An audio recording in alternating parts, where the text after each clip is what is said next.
device.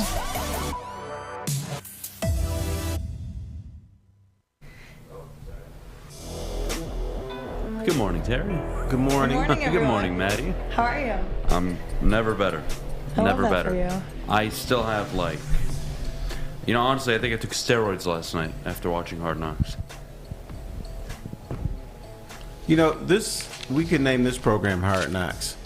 No, not to that extent. Kind of bust each other up a little bit. Yeah, I guess so. And plus, you've already started being an ass this morning. Oh, come on. I didn't even do anything, Terry. Yes, you did. I'm having a good time. You're making fish wear this helmet. Look at him. Don't tell me you don't see that and not smile.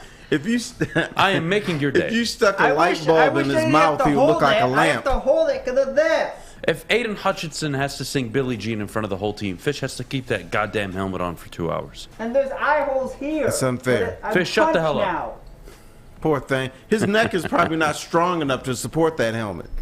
My head's too small. Your head's too small. Your neck's not strong enough. He's going to have a broken neck after 2 hours. That's all right. Fish will be just fine. See, you just don't care. I don't. It's all about you. No, it's about... Yeah, but you knew that since day one when you joined, Terry. Or you should have. Well, I try to give American citizens the benefit of the doubt. That's what I try to do. Why would you do that? It's just the way I was Doesn't raised. make any sense. All right. Well, Terry, Yes, initial reactions to the first episode of Hard Knocks. I'll start. Electric.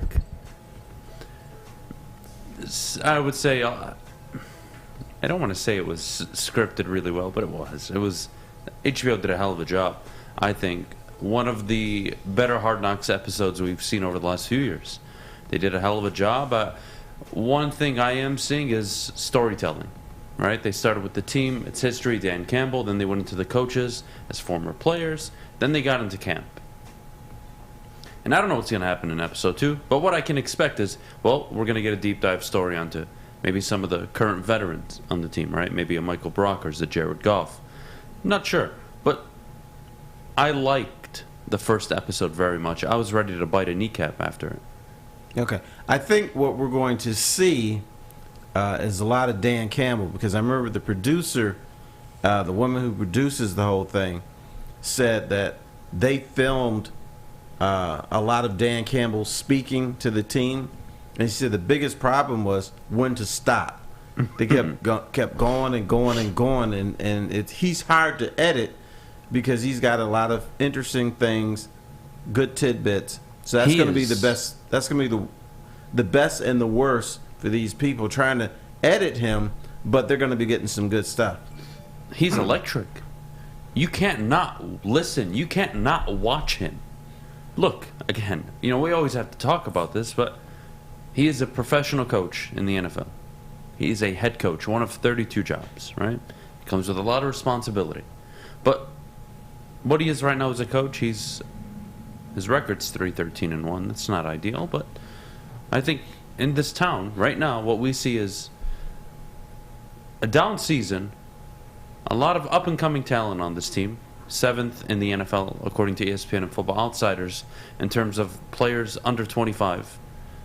The Lions were ranked 7th. This is a team that I think people are really going to get behind. The coach is he's a great speaker. He just is.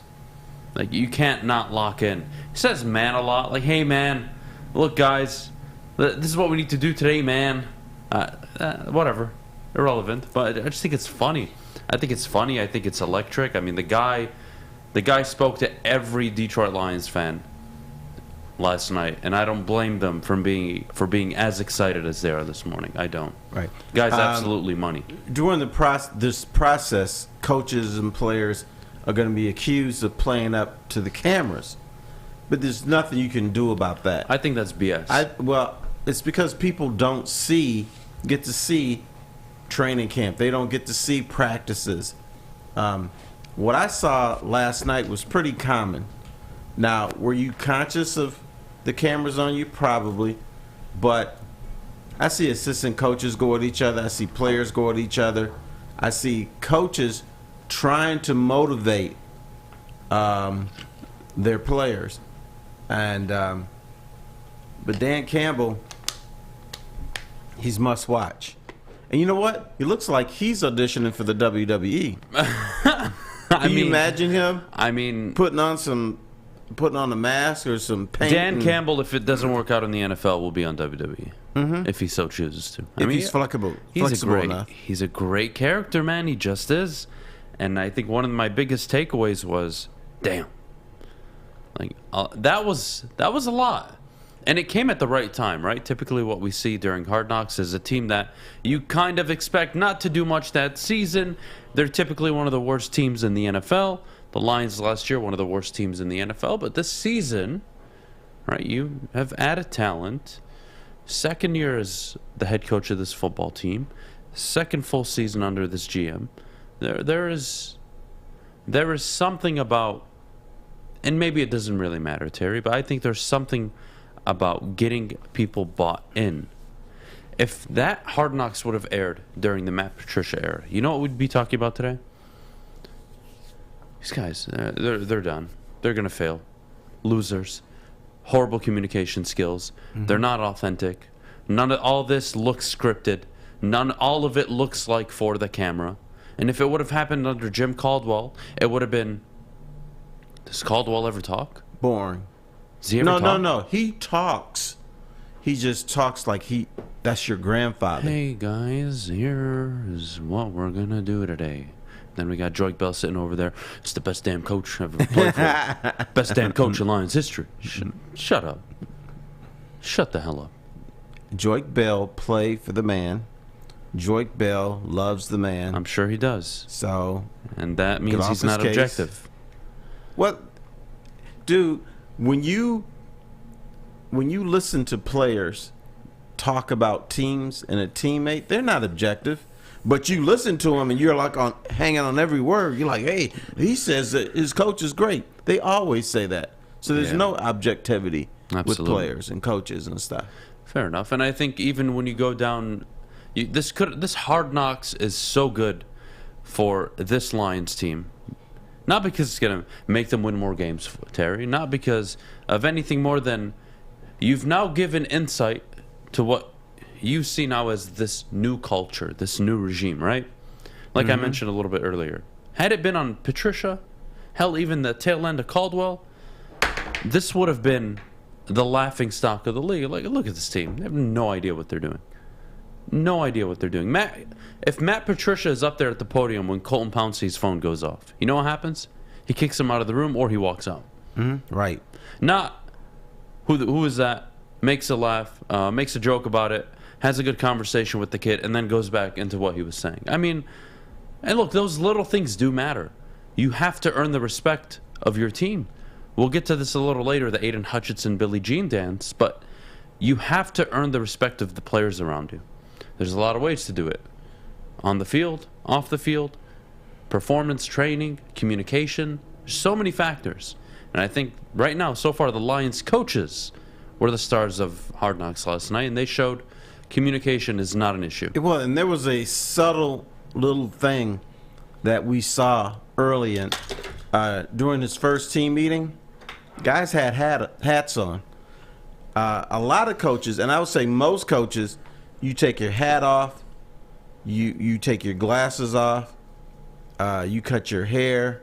That was an issue too. Dan Campbell was allowing them to be who they were, but Matt Patricia, I'm sure if somebody's wearing a hat, he would have gone off on them. What we also learned from Dan Campbell last night was you look at Sheldon, the linebackers coach. Even he said, when I got the job as the linebackers coach, I thought, you know what, I'm gonna cut my hair, do something. And Dan Campbell was like, no, who you are, be who you are, be authentic,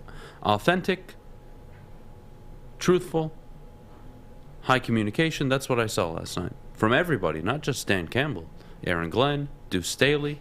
They were having a ton of fun. I noticed Ben Johnson didn't get a lot of on-screen time, and I'm not going to lie to you, I love that. But Ben is your guy. Ben is my guy. I thought you would want to see. Not mad at all about it. I actually like it a lot. I'm sure we'll see more of him over the next few episodes. I thought you didn't want to see Hard Knocks. You want to see the Ben Johnson show. Look, I'm sorry, Terry. I sent this out last night. I was ready to bite a kneecap after watching it. I thought it was electric. I really did. It gives you insight into what they're trying to accomplish. And for me, after watching that first episode, I look at this team now and say, boy, don't mess this up. Just don't. Please be what you say you want to be. Everybody wants to be a champion. Everybody wants to compete, right? Everybody wants to be one of the 4, 5, 6 teams in the NFL that everybody looks at like, yep, they're contenders this year. We all want to be that, including the Lions. It wouldn't be any sweeter if this was the team to do it. Not this year, but this team, this culture, this regime. That would be something. And I don't think there's a world after where, they're never going to win if this doesn't work, but I just find it funny and interesting of how they go about their style of football. I didn't know that Dan Campbell called Bill Parcells for his first internship. That's a nice nugget to know. Mm-hmm. I didn't know that Aaron Glenn picked off Dan Marino for a pick 6 early on in his career. That's a nice nugget to know. Right. So I thought it was a really good episode. It shows the legacy of these coaches as players. So it was good to see them as youths. It was good to see them running back touchdowns and running off tackle and everything. Because when you see a coach, you just think of him as a coach, some old guy with a little gray in his beard. But at some point, at least these line coaches were pretty productive members of the National Football League as players. So that was good to see. And I think these players appreciate that, because one of the complaints I've heard from NFL players especially, and NBA players too to a certain extent, is they have a coaching staff and they said, none of these dudes played in the league. I still respect him, but there's something missing, because I want a guy who understands what I'm going through. And the Lions have that. We saw that towards the end of the episode, right? Dan Campbell, very vocal, apologetic, but also very demanding, very serious about opening up camp with pads. And they were hitting. Yeah. And he apologized for it. And he says, guys, I would never want to put you in I'm paraphrasing here. I would never want to put you in harm's way. But no one will get hurt if we do this the right way. This is so important. If I didn't believe this would help the team in the long run, I wouldn't be having you guys out here in pads on the first day. That was a pretty good paraphrase on your point. Pretty on close. Your point, yeah. And give you an A-. And since you like to grade everything. And what I took away from that, Terry, is he gets it, right? To your point. Well, this guy never played in the league. He doesn't understand me. Dan Campbell's been through camp. The down-ups thing is awesome. It's funny. It's cool. But more importantly, he's been through camp. He's had to hit. He gets it. He knows what a pain it is. I think it's easier to take somebody's word for it when that's their situation, that's their background. So far. Yeah, he feels he has to do something different, because even though we talk about how hard they played last year, they were still 3-13-1. And that appears to be lingering in the back of people's mind, and it's pissing them off. I mean, Jamal Williams, that 3-13-1 has players pissed off, and it should be. That was embarrassing. Like you said, that's not us. It is, but in theory, but still. It is them. That's what they were. But I get it. I love it. I really do. Look, if for any of you that have played high school football, okay, I'm sure you all remember the off season before 7-on-7s. You go to the weight room in the summer, right? You lift weights, you go to practice, whatever you're doing, and then at the end of practice or at the end of the weight room session, what do? We used to call them state champ push-ups. Now, our team sucked. We had no business even getting into the playoffs. But you know what? At the end of every practice, at the end of every weight room session, you were doing state champ push-ups, right? That's the goal. That's the ambition. Now, were we talented enough? Absolutely not. But the point is, there's always belief in the locker room. And I thought yesterday gave you really good insight into the coaches, into the team dynamic in terms of the culture in the locker room. It was nice to see, refreshing. Maybe you know what we may not see on this? Because the personalities are so interesting within the dynamics of that locker room, we may not see the story that they always do of the offensive lineman tossing his baby up in the air and going home and maybe going to the lake, going fishing or something like that, because I think you do that type of filler because the locker room is a little bit boring and you can't fill 5 shows. The Lions might be different from the standpoint you have so many personalities, coaches, players, Dan Campbell, that you don't need to do that kind of stuff. I would like to see it because I like to see them off the field and like to see their houses, their families, and what that's like. But we may not see as much of it because the personalities are so great. You're not wrong, Terry. Well, I'll tell you what. Well, I could be wrong. Let's see. We'll see. All right. But coming up next, we've got our 3 biggest takeaways from the Detroit Lions' first episode of Hard Knocks. 9 o'clock, what to expect this season, of course. 9:30, what the hell is Tom Izzo doing? His recruiting class is unbelievable. Michigan State, really shocking the college basketball world. That should be fun to talk about. So we got a lot to come up. But before we do, Maddie, our good friends over at Big Boy. Yes, ciabatta's, summer salads, hand-dip shakes, all at Big Boy right now. Try a chicken club, chicken cordon bleu, or a sunrise ham and cheddar, all on their grilled ciabatta bread. You heard it here first. Summer just got better at Big Boy. Fellas, let's be honest. We like things to be easy. We like simple stuff, like sports 7 days a week. We like things uncomplicated, like Lady Jane's Haircuts for Men. Open 10 to 8, 7 days a week. Walk in anytime. Sign in, sit down, watch your favorite team play, and before you know it, your hair will be game ready. Open 10 to 8, 7 days a week. Walk in anytime. Lady Jane's Haircuts for Men. It's wicked awesome. Life is full of hard choices. We're here to make one of life's biggest decisions as simple as possible. My name is Christina Gennari, and for over 20 years, I've helped hundreds of families buy and sell homes. We cover all of Metro Detroit and more, from large luxury homes to starter homes. We will work hard to make sure that you get the home of your dreams. So if you're in the market today or even thinking about buying or selling in the future, make the obvious choice. Christina Gennari, the obvious choice in real estate. Visit us at soldchristina.com today. Welcome back. Thanks for joining us on the Morning Woodward Show here on the Woodward Sports Network.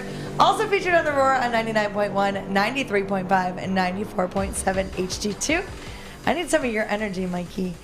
Mikey's on a whole different level of energy. You know what I need from you, Maddie? I need your rosy cheeks. That's what I need. They're nice and rosy today. Does it look More bad? than usual, huh? That's Well, good. I He's get trying ready to say in the you look- dark, so I like rosy cheeks. I still have no power. Fish. Really? Fish. Dude. Fish. Yeah. What the What hell are is you doing? I have a football helmet on. I gotta get prepared for the Lions game on Friday. You're not playing. I think Dan Campbell wants me as center. I just got a phone call from him. Or not center, wide receiver. Well, they wanted me as center, and then they learned Fish, that I I was... swear to God, if you talk one more time on this show, I'm going to throw you out of this building. On the Woodward? Mute your mic. And don't scream. You freaking psycho. And you know what? I wouldn't stop him if that's what he did. Jesus Christ. Terry, your 3 biggest takeaways. Let's start with the first one. Okay. 3 biggest takeaways from last night. First one was the interaction with coaches with each other. There was Aaron Glenn, Deuce Staley. Aaron Glenn and Deuce Staley. When Deuce Staley was circling, talking about this is what vultures do. And I've seen that interaction between coaches, and when they do that, yeah, this is a brotherhood, and yeah, we're going to each other. But this is mostly to fire up their units. This is to make sure that the offensive unit kicks the defensive unit's ass next time, or vice versa. So this is a motivational ploy to jack up their units, because even though football teams say we're one unit, that's not true. It's offense, defense, special teams. At least from Monday through Friday, you're in mortal combat with another unit, and you want to be better, and you want to make them better so that when Sunday rolls around, that your 2 units are better than the other team's 2 units. So I thought it was great motivational things that they were doing. that was electric. So that was my number one take. The coaches, Aaron Glenn and Deuce Staley going at each other. I really love that. My first takeaway was Aidan Hutchinson was everything and more of what you expected when you drafted him.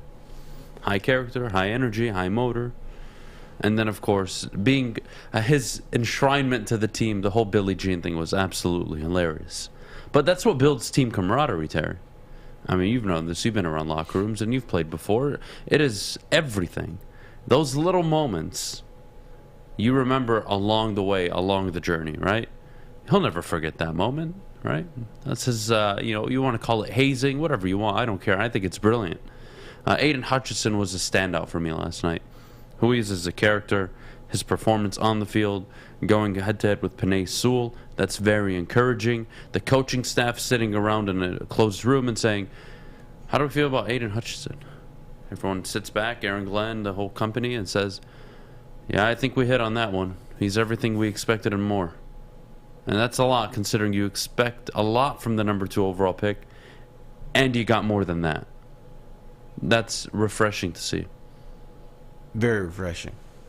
Now, Aidan Hutchinson was my number 2 takeaway. I don't think the public realizes how important team camaraderie is. And Aidan Hutchinson doing Billie Jean, you know what? He sucked doing that. But he had enough gumption, enough strength, enough courage to do it in front of that room that they got into it. Mm-hmm. They started singing. They started dancing. And they started waving towels. That's important. And I want to go back a few years ago to Joey Harrington, quarterback of the Detroit Lions. He would want to do things with teammates, but guess what? They didn't want him to come along. And things didn't work out with the Lions under Joey Harrington, as we all know. But he didn't have his Billie Jean moment. He never won over that locker room. Scott Mitchell, another quarterback, never won over that locker room. In fact, it got so bad they had a big brawl in the locker room after a loss because he was never that guy. He never had his Billie Jean moment. Now, what can happen was this is going to allow Aidan Hutchinson to be a team captain sooner. I've always said he can't be team captain now. He's a rookie. I don't care how good he is. He's a rookie. Veterans like, okay, dude, show me something. So he's showing them on the field, but he's also showing them off the field, which is just as important. Once those guys got up and started singing, and he won them over.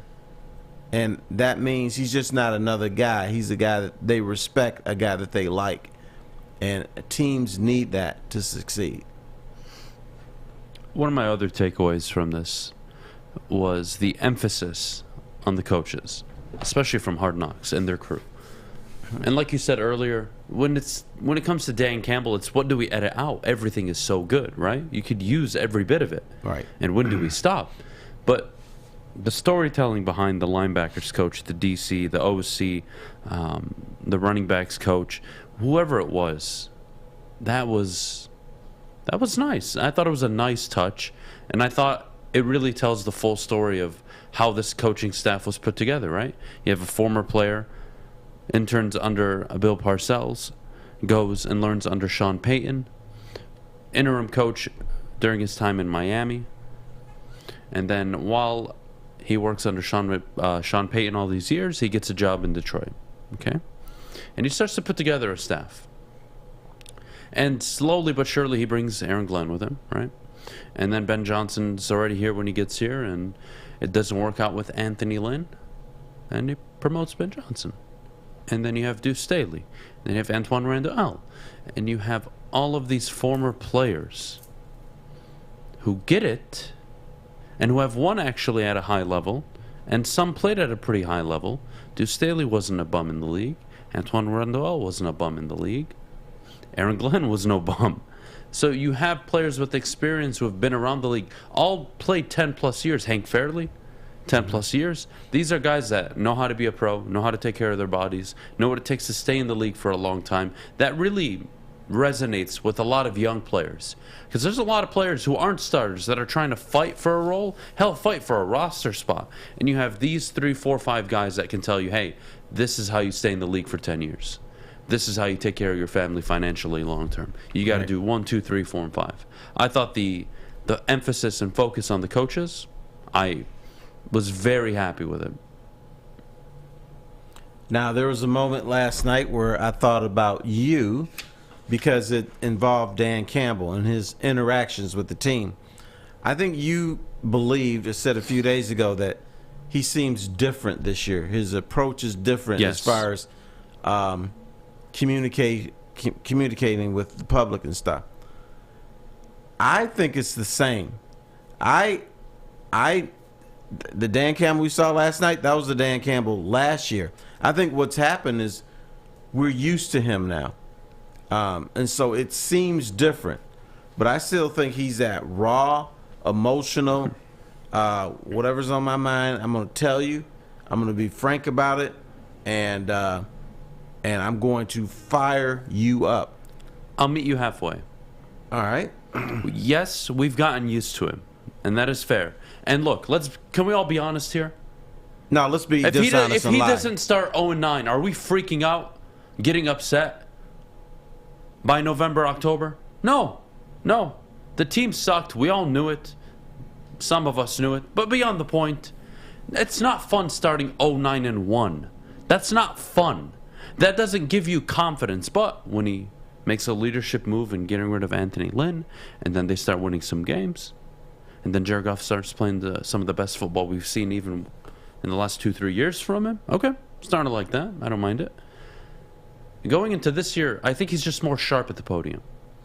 You're right. In practice, he's the same guy. High energy, lots of weird lingo, but at the podium, which is very important because players watch, players hear it, they see it. At the podium, he is much more sharp this season than he was last year. I think last year he came in, look, everyone's overwhelmed at their first job, their first full-time leadership role, right? You're trying to over-communicate. You're trying to get everything out of your head. You're trying to communicate everything that's spinning around 100 miles an hour, and you say some things that people are like, huh? And then you get a year under your belt, and now it's, I know what I'm going to say today. And here are 2 things I'm not going to answer today. And if they do get asked, this is how I'm going to answer. He is much more sharp at the podium. I'm quite happy for him, actually, because nobody wants a coach that isn't progressing. You don't need to have a sexy start and then fall off at the tail end of your time here. I've seen that before. Jim Caldwell. I've seen a coach come in 3 wins, 6 wins, and then 10 wins. Jim Schwartz. Didn't end well. Dan Campbell has a lot of history to overcome with this Lions organization, but he also is his own unique person. I think that's very authentic, and I don't think it's like Jim Schwartz or Jim Caldwell where it's detrimental to the team. I haven't seen him go psycho lunatic on the sideline and cost the team 15 yards. I haven't seen his players take that emotion and cost them 15, 30, 45 yards in a given drive. I haven't seen pass interference. I haven't seen players make stupid mistakes. The quarterback releases the ball and they still hit him and throw him down or throw him down late. We're seeing this team take they are embodying their head coach, and so far, and yes, it's only been 17 games played, but so far they haven't shown any weaknesses that you saw under Caldwell and that you saw under Schwartz. And I think that's, at least for now, something to look forward to. And how he grows year 2. Yeah, but I even at the podium, I still think he's a mutt. He's kind of a mutt, but he's a lovable mutt, and he still says weird things. But it's just accept it now here, because I think people want to believe in him so much that no matter what he does, short of pulling his pants down, that we're going to applaud it. And I think that you're seeing less national outrage about when he does things. Well, I mean, let's be honest. Media loves this. He's a quote machine. Yes. He's a quote machine. The videos of anything he does are typically viral content. Media loves it, Dan Campbell. Media will adore him They will obsess with him if he wins. But if he loses, we'll look back 2 years from now and say, yeah, that was fun, but football's about winning. Football's about winning. You got to win. Don't care how much fun you have. Don't care what kind of culture you set. You can't set a culture without winning. And that'll always be the case in the NFL. So I think it's very important that the Detroit Lions come out this season and start establishing some winning habits. It's very important. Or they're not going to win. Early in the season. Yes. None of this, let's start 1-9 and then win 6 of the last 7 or something like that. No, I agree, Terry. I agree. Because I think a lot of times that the Lions in such a pathetic state in December that other teams just don't pay attention to them. And they look past them. And then we get the false hope that, hey, maybe they're not that bad. But it takes 2 to tangle. And a lot of times teams just don't pay respect to the Lions, particularly later in the season. Absolutely. Well, look, Terry, coming up, we are going to discuss whether or not this current coaching dynamic is good or bad for the team. Right? We saw Aaron Glenn and Deuce Staley notably going at it. Is that a good or bad thing for the team? All that and more. But before we do, Maddie, our good friends over at the Academy of Warren. Yes, it is almost time for your kids to go back to school. So if you're still looking for somewhere to enroll them, look no further than the Academy of Warren. They've got a brand new state-of-the-art Sports Dome Fieldhouse that has a regulation-sized basketball court, volleyball court, and soccer field. Their K-8 programs feature small classroom sizes, futuristic media center, free breakfast and lunch, and so much more. So enroll today at academyofwarren.net. It took exploring 50 different formulas and hosting countless taste tests, but we believe Gypsy Vodka is the smoothest vodka on the market. Don't believe us? Ask the owners. We're Mike and Adam Kazanowski with High Five Spirits Distillery. We're in close to about 1,200 locations throughout Michigan. We wanted to create a brand that was geared more towards freedom, love, adventure, and at the end of the day, we really wanted to tell a story that inspired other people to take risk, follow their dreams, whatever that might be. New to the game or a season better? OddsTrader.com has everything you need to make the right bet ahead of kickoff. Begin your handicapping journey with OddsTrader. Improve your edge by finding the best price on every game from sportsbooks in your backyard. Take advantage of the numerous sign-up bonus offers to pad your bankroll. Dive into key game statistics, player performance, and even account for the projected game day weather. Best of all, you can use the OddsTrader bet tracker to keep a log of your action. Welcome to OddsTrader, and best of luck. Welcome back. Thanks for joining us on the Morning Woodward Show here on the Woodward Sports Network. I've never heard you do that before, so every time you do it, it just totally catches me off I only guard. done it for you, so I feel special. Fish, make sure his thanks, mic's babe. muted when he does it. God damn it. Is it That's not? awesome. It hasn't not been needed? I hope it is. I hope it is. I kind of hope it's not. 'Cause it's, No, I do, or I'll kick everyone out. I mean, you don't trust me But if you anything can Fish, get anyway. Fish, so didn't I tell you special. shut the hell up? He said I'm special. He won't do it for anybody else. He's the only person that thinks you're special. Unless special needs, that's a different conversation. Well, do you care- always say she's special. You say, hey, gee, that Maddie is special. Thanks, guys. Terry. Love you so much. Appreciate it, Maddie. Terry, do you believe in the current coaching dynamic of former players? Is that a model for success? I believe it is. I actually love it. This goes to Dan Campbell can't be the only person motivating players. This is his style. This is the way that he wants to reach his players. And you have to have the right guys to buy into this. And I think the fact that they're a younger team helps. And, we always say that older players filter down to younger players. I think in this system, with the coaches fired up, and I think they're reaching the younger players, the younger player vibe is reaching the veterans. And they don't have many veterans, but it's the opposite way that you usually do things, by motivating the younger guys, and the young vibe is reaching the veterans. But the Lions have to do something different. They always follow what other teams do. Now, They're doing it their way. I don't think there's another team with this many former players on their coaching staff.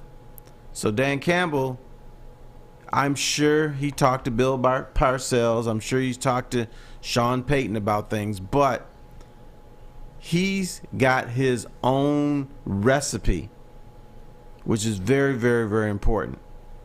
It's good to see the Lions are doing something different. They're doing something that's innovative, and they're doing something that other teams are going to copy rather than the Lions copying everybody else. So I actually love this. I'm glad you said that at the end, which was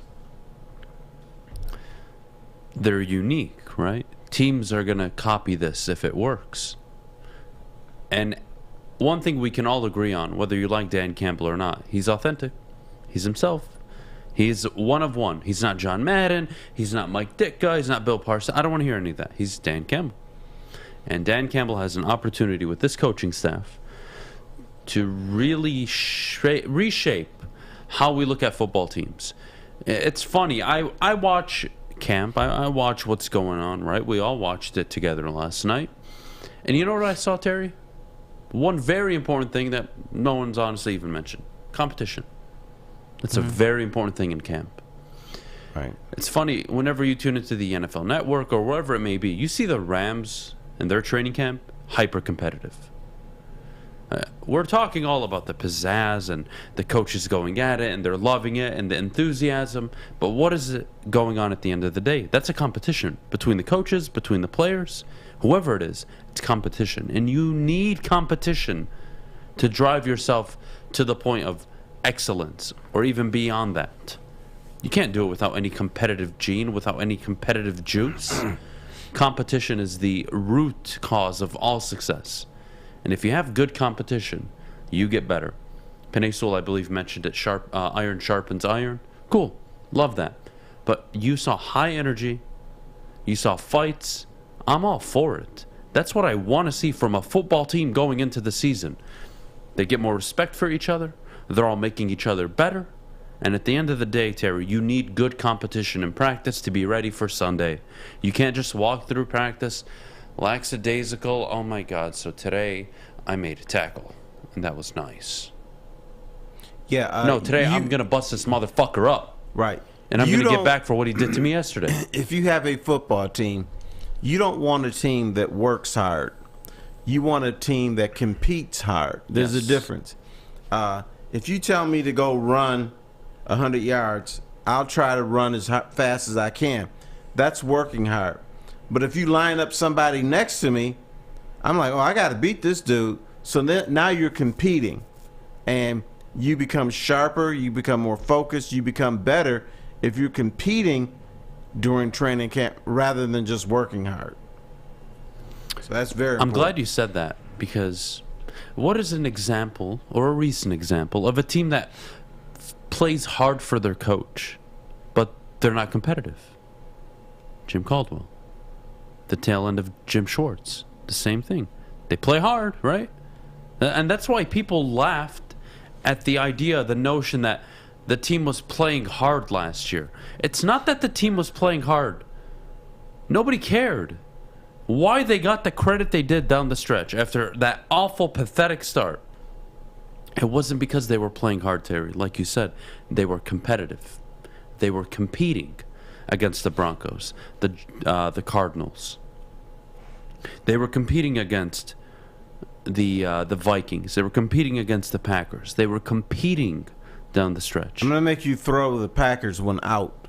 I know they did rest their players second half of this game, but still, the concept, they were still there, right? Mm-hmm. And it was a competitive game that they won. The losses did not break them. No, they did not, which you typically saw under previous regimes. Granted, it was year one, and it's kind of difficult to lose the locker room in year one unless you're just Matt Patricia and you're complete POS, but that's a whole different problem. But the notion, that's why I hate the notion of, well, they're playing hard, Terry. You know, they played hard down the stretch last year. They're going to continue down into the next season. No. They competed. Big difference.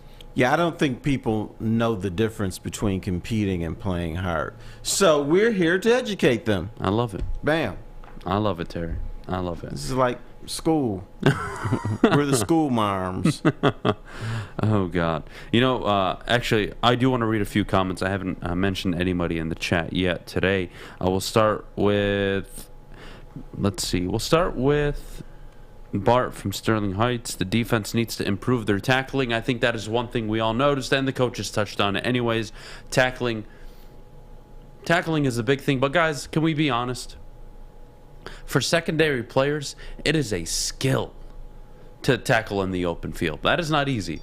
When a guy gets a running head start directly at you and you're running at him, I mean, he puts his foot in the ground. It becomes very difficult to tackle him, but they're pros. They're pros, and they have to learn how to do it. So, yes, I do think they need to improve on defense. Good point, Terry. The losses did not break them down the stretch. Absolutely. Tackling is such a basic skill that practicing tackling is terrifying. I don't think tackling is a basic skill. I think it's actually very difficult because there are fundamental ways to do it and not to do it. And there are fundamental ways to ensure you wrap up the tackle and ways where the ball carrier is breaking away from you. So I don't think tackling is that simple. Another thing, early in training camps, tackling is terrible. Because you know how to throw a football. You know how to catch a football. Something you do every day. But because of wanting guys to get through a season, you don't want them to get burned out. You don't want them to get injured. You don't tackle as much, particularly early, as you normally do. This is the first day in pads. Yeah, so tackling is always going to be behind the offense, because even if you're the best football player, you don't go around tackling people. You go through your techniques and where you need to be, and so now this is what you do now that you're in pads. You start tackling. Look at college football. What do we bitch about college? Lack of tackling, because these guys are young. These guys, you don't want to ruin them. They don't tackle. They can go days without tackling, particularly in the preseason. But once you start doing that, then the tackling is going to be better. So this is just a byproduct of the way football is these days. Because what you could do, and I know a guy that did this, Ray Perkins. He was the coach of the Tampa Bay Buccaneers. They used to come in right off the bat, tackling. He used to do 3 a days. And guess what? Early in training camp, their tackling looked better than everybody else. But you know what else happened? He was losing players mentally and physically. And by the time the season started, they didn't want to play anymore. So you got to pace yourself. You've got to sacrifice some things early in order to obtain some things later. And so I wouldn't worry about the tackling yet, although, it was kind of glaring. But let's see what it looks like in 6 weeks.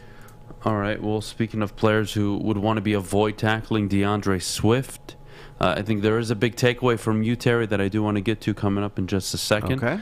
But before we do, I got to tell you where DeAndre Swift definitely is hitting up and where I'll be after the show today, and that's at Planet Fitness, your home of the judgment-free zone for you to take care of both your physical and mental health. Get to any local Planet Fitness near you or visit them at planetfitness.com.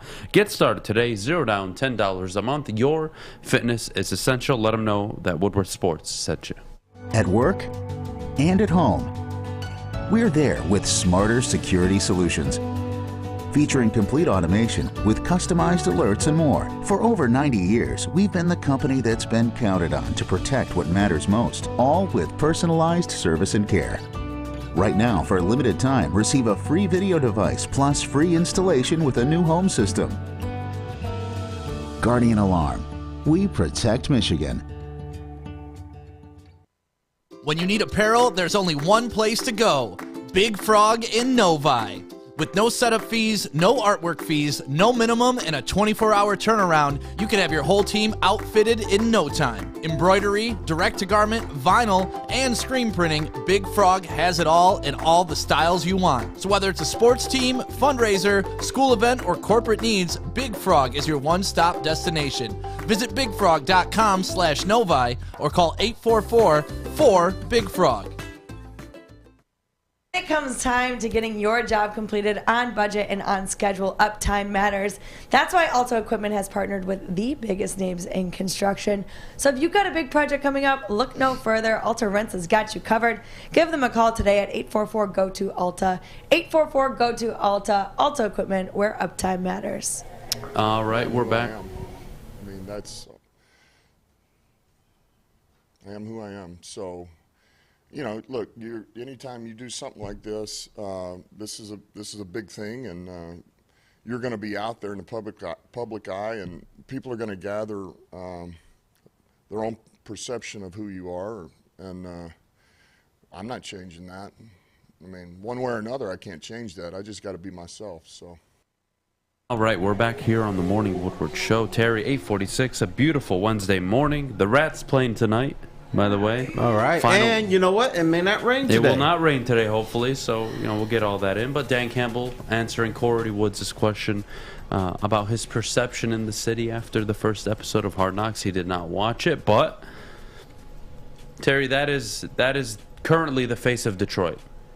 That man has in his hands one opportunity to fall in line with the rest of what the Lions have been, and the other hand, achieve a level of success that not only this team has never had, but really from all this suffering, as he would say, the great suffering, after a great suffering comes a great triumph.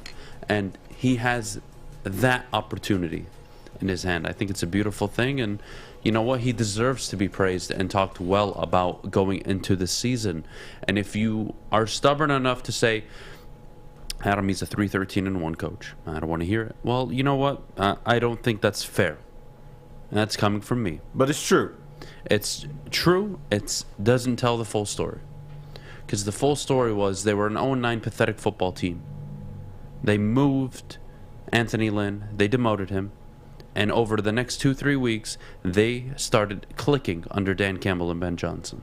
And we saw it pay dividends, not just with the wins. Competing. They weren't competing against Philly. They weren't competing against Cincinnati. They didn't compete against the Niners.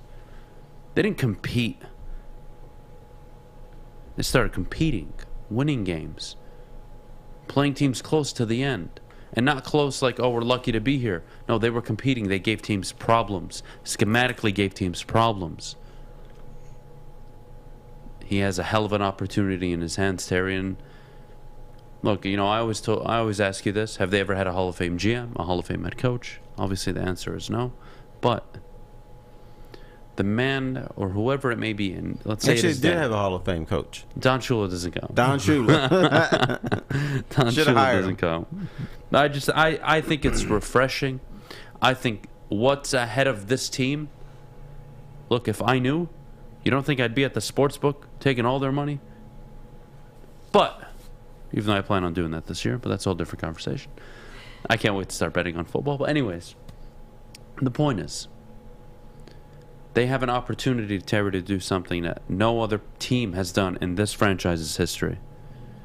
And that's build a legitimate contender. Not, we're the 1 seed this year, the 2 seed in 5 years. But during that 5-year gap, we were the 4. We were anywhere from 2nd to 4th in our division. And we were irrelevant. It's like, when are you going to compete for your division? Win it. Compete in the playoffs. Win a playoff game. This stuff matters. Stuff matters. Do I think it's going to happen this year? I don't. But what I tell you before even Hard Knocks ever aired, Tara, if you told me they went out and won 9-10 games, I wouldn't call you crazy.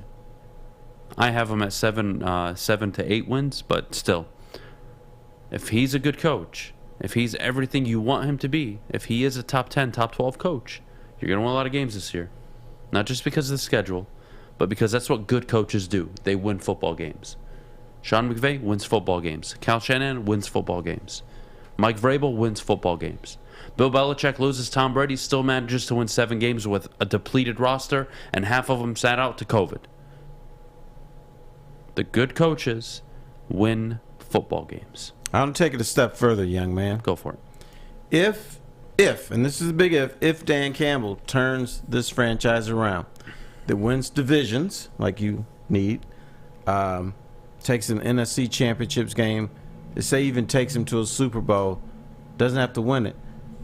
This guy should be in somebody's Hall of Fame, because this is something people have been trying to do in Detroit for 60 years. And yes, you have new leadership. Yes, you have a new thinking. But I would have to say that him or Brad Holmes, one of them, should be in consideration. Both would be Hall of Famers for a Hall of Fame. Because if they delivered one NFC championship. And you have to put context, right? Let's say it took 8 years. They got to one NFC championship game. They won it. They got to one Super Bowl in an 8-year window under these two. Multiple playoff wins. 2, 3, dare I say 4 division titles. Canton, maybe not the first ballot, but they'll get in eventually. Because that is a lifetime achievement award. Right. Like, that is like you coach 60 years for this franchise. And then, of course, within Ford Field, they're going to be the Ring of Honor. They're going to have their number/name retired. It's a beautiful thing. I hope that's the case. I really do, Terry. I hope 5 years from now we're doing a show and we're talking about this team contending, maybe being Super Bowl contenders. Right? Legitimate. Well, yes, that could happen, but, you know, knowing you would have fired him by then. So they would never get that opportunity to do that.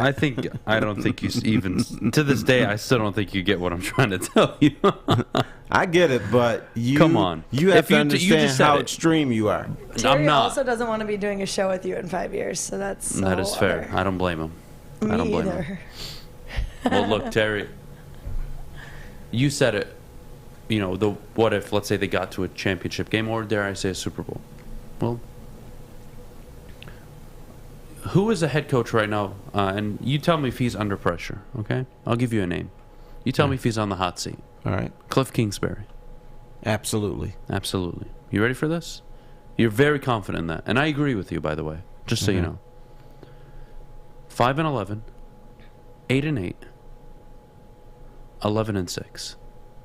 His first 3 seasons. Coming off an 11-win season. He's on the hot seat. Why? Context. They collapsed in the 8-8 season. They collapsed in the 11-6 season, notably against the Detroit Lions. They collapsed down the stretch both years.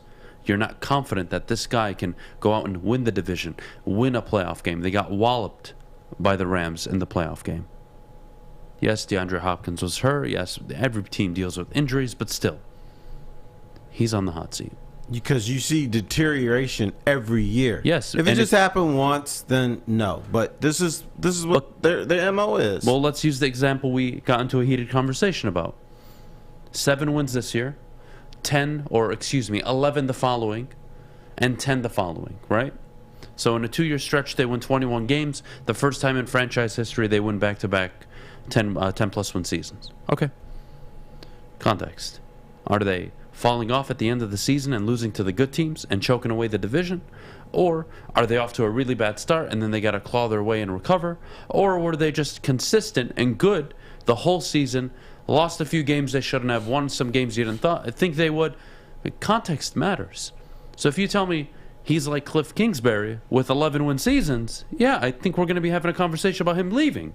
But to your point, which I think is very fair, if he does win 11 or then 10, whatever it may be, whatever the future holds for this football team, if they're doing it in a way where they're showing progress, player development, the coaches are developing, you're confident in them, you don't fire him. Absolutely not. You don't touch him. Do you fire Sean McDermott for not winning and getting to the AFC title game this year? No. God, no, you don't.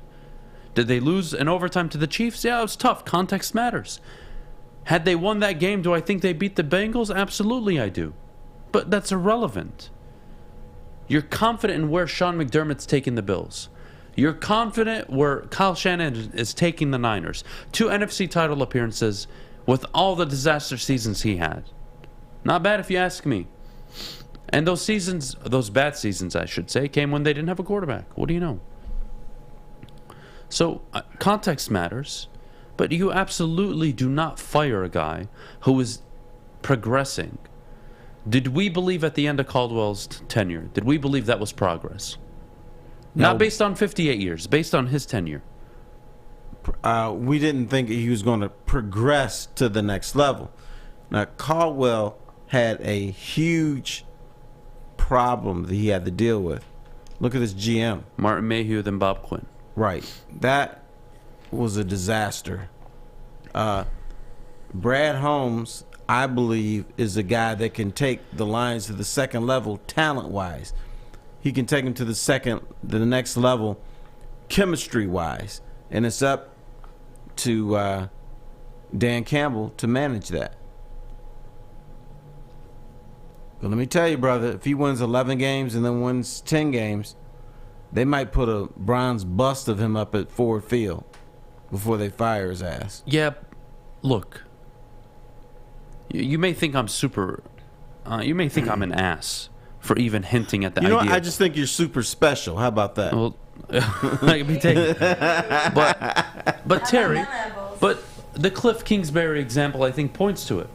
Were we considering Jim Caldwell, or excuse me, not Caldwell, Schwartz, after 10-6, and they lost that game to New Orleans? Was the conversation that offseason, we should fire him or he's going to be on the hot seat next year? No, it wasn't. No, it wasn't. Cliff Kingsbury's coming off an 11-win season. He's on the hot seat. There's a reason why. Context matters. Schwartz was progressing by year 3. And yes, technically Cliff Kingsbury is progressing, but you're seeing the same thing at the end of the year, which is the team collapses. And that's not good. So you see problems. I don't think after year 3 with Schwartz you saw glaring problems outside of maybe the temper. And then it all blew up, I think, the 4th year. I think the temper was a glaring problem because the problem was when Schwartz went off, the team did too. They followed in the footsteps of their coach. When their coach was seeing red and going nuts, then you knew the Lions were going to collapse. And that's pretty much what happened. You know, throwing flags you shouldn't be throwing and saying things you shouldn't be saying. He didn't have an even temperament. And that's what cost Jim Schwartz. And let's use Caldwell now. What cost Caldwell? Yes, his GMs weren't the best. But what truly cost Caldwell?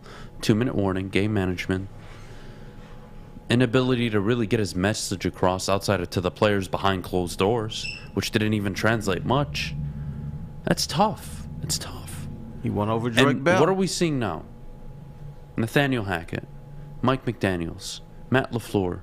And I'm not talking about success. I'll get to where I'm comparing them all for a reason for. Sean McVay, Brian Dabble, even Mike Vrabel, even though he's not offensive-minded, but these high-level communicators, both off the field and on the field, it matters.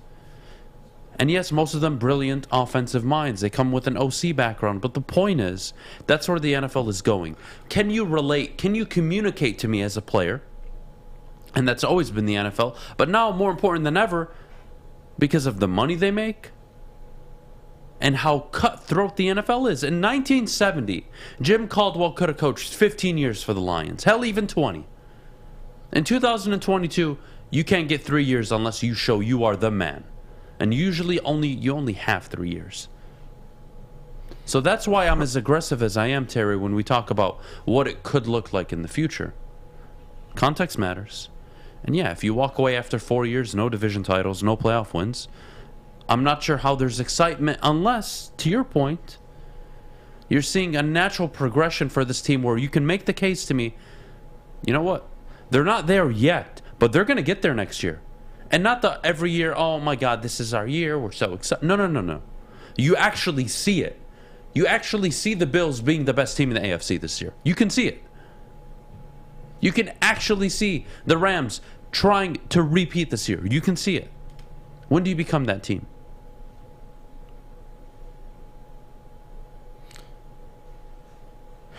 Don't know, but I do know this.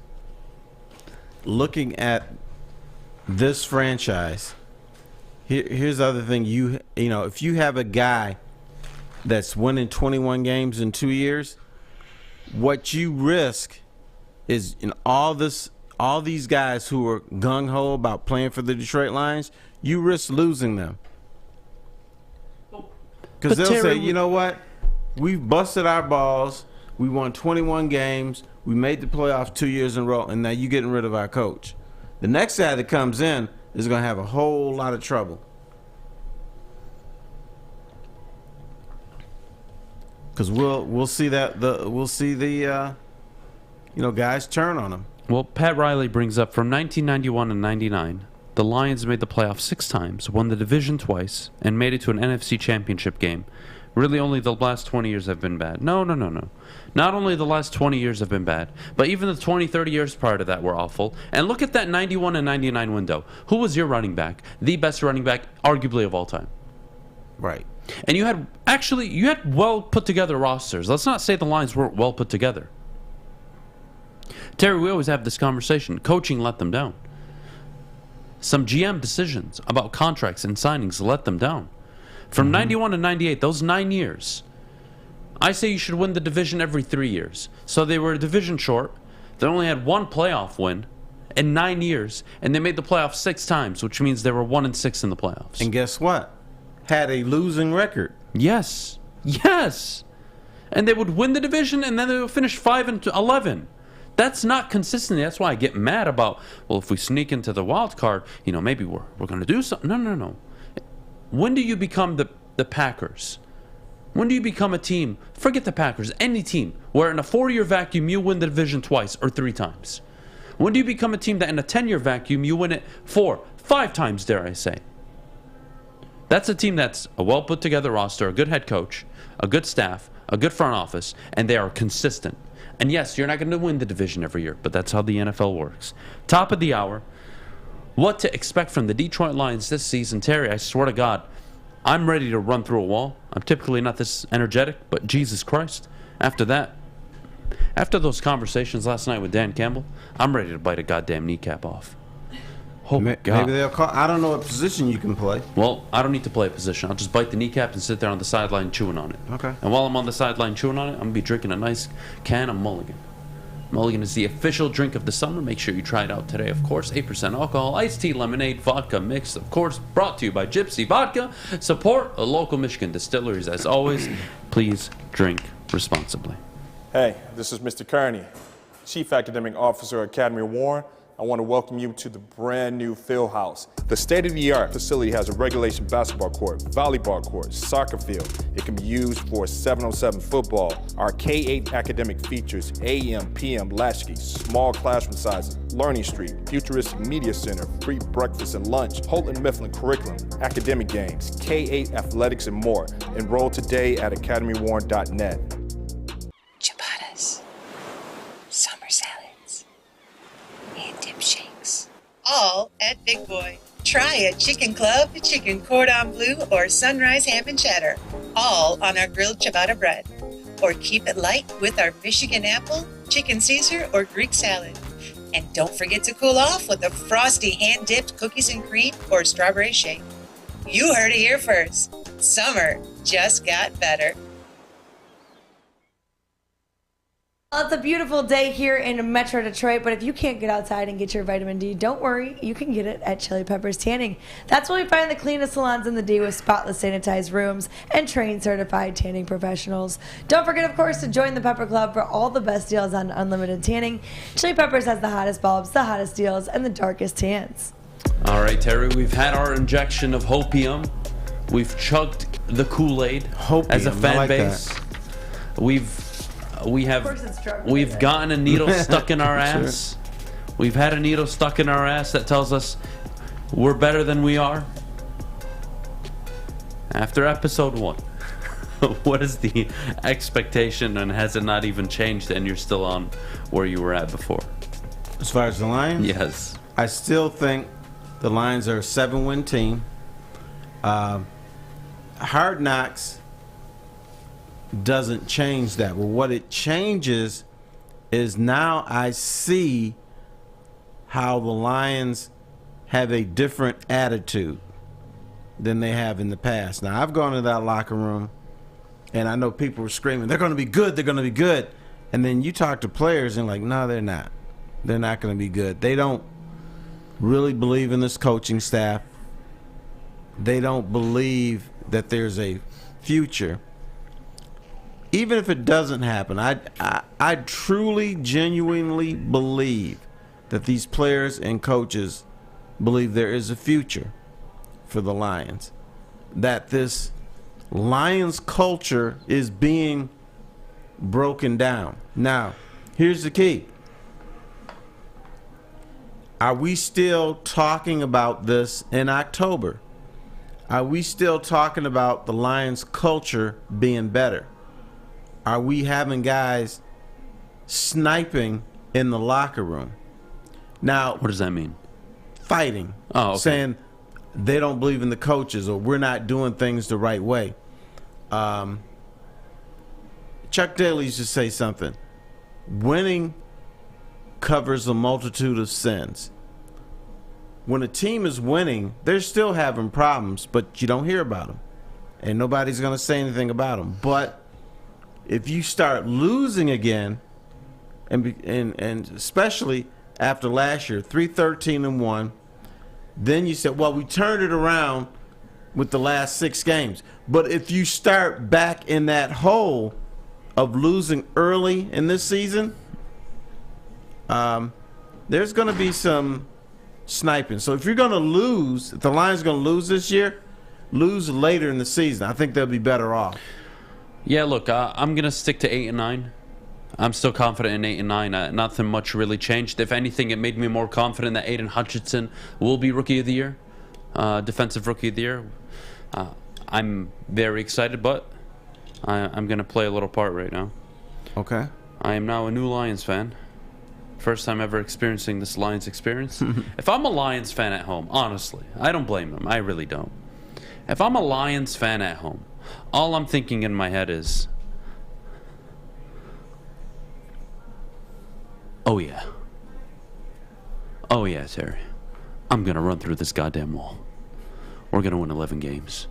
We're going to the fucking Super Bowl. And I'm going to get motherfucked up watching this team play. I don't blame him. I don't blame him at all. He's entertaining. He really is. He's electric. He just is. I'm not changing. I think it's 8 and 9, but I don't blame any Lions fans for acting like that at all. I will not criticize them this year. Because they've acted like that when there was no need to. Yes. Now at least you see somebody who cares. You see someone who has a game plan. You see someone who may have assistant coaches and a growing roster where they can pull it off.